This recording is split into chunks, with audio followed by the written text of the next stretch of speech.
Health Focus is brought to you by National Medical Stores, NMS, passionate about your life.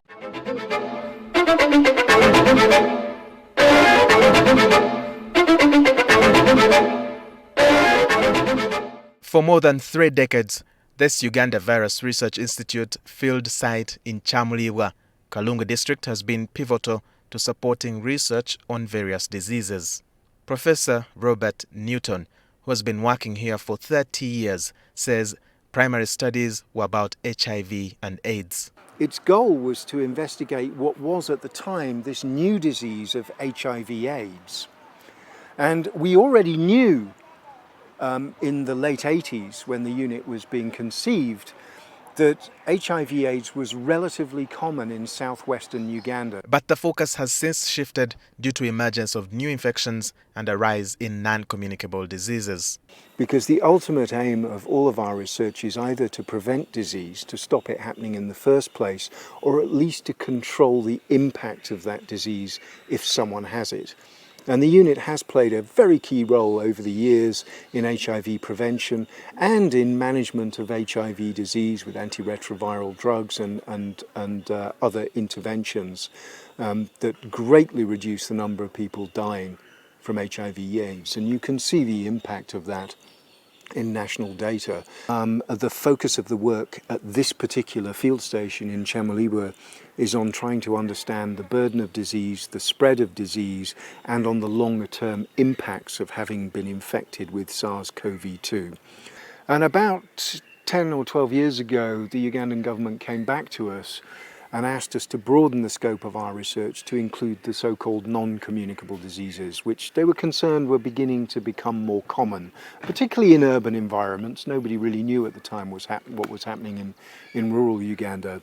But there is quite a burden of these diseases here. And interestingly, it would seem that the causes of those diseases are very different here from what we would find, for example, in the UK. The field site benefits from a population of 22,000 people. At this field station, we don't focus necessarily on people who are sick. We focus on what's going on in the general population. So our volunteers, if you like, are generally healthy. They may have high blood pressure, they may have HIV, they may not even know about it. Those are things that we can help discover for them and then put them into appropriate treatment programs. But it's entirely voluntary. The work here is replicated at another field station in Masaka, but the two sites are now under threat. We've been very, very fortunate that people have been so generous to participate with us. One thing we have noticed, however, in recent years is that it's becoming a little bit harder to engage with younger people. There are other distractions for them now. They're on social media, there are other things going on, they're looking for work. Dr. Joseph Mugisha, the head of the station, says a diminished sample or study population dents the quality of research. As time went on, the compliance rates started going down. Of course, people become tired and people get used to what you are doing. When the compliance is low, as an epidemiologist now, when you have, for example, I'm going to give an example of 300 people in the study villages, and you go and see only 150. If the compliance rate is like 50%, I'm going to give an example. And you want to estimate, for example, the incidence of HIV. If you estimate your incidence based on 150, you may find that, for example, if the other 150 you have not seen are all HIV positive, you'll find that the incidence rate you are estimating using the 150 is wrong. So that's why it is important that the coverage is very high so that you have precise estimates of the things you want to do, of the things you want to measure.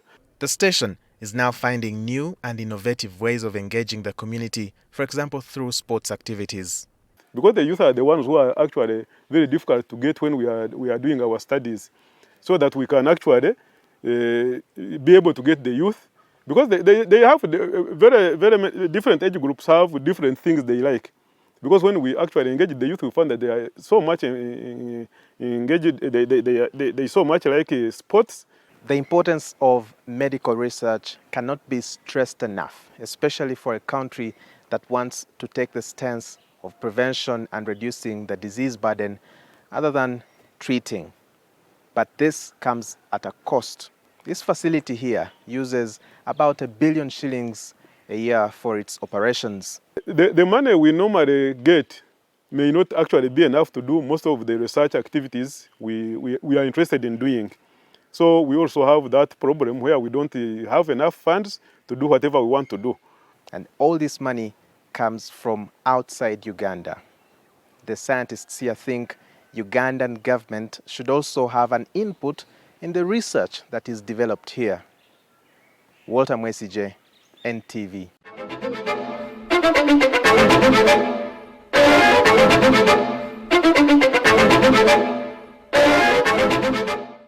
National Medical Stores, NMS, passionate about your life with support from the Ministry of Health. Procure, store and distribute essential medicine and medical supplies to all government health facilities in Uganda.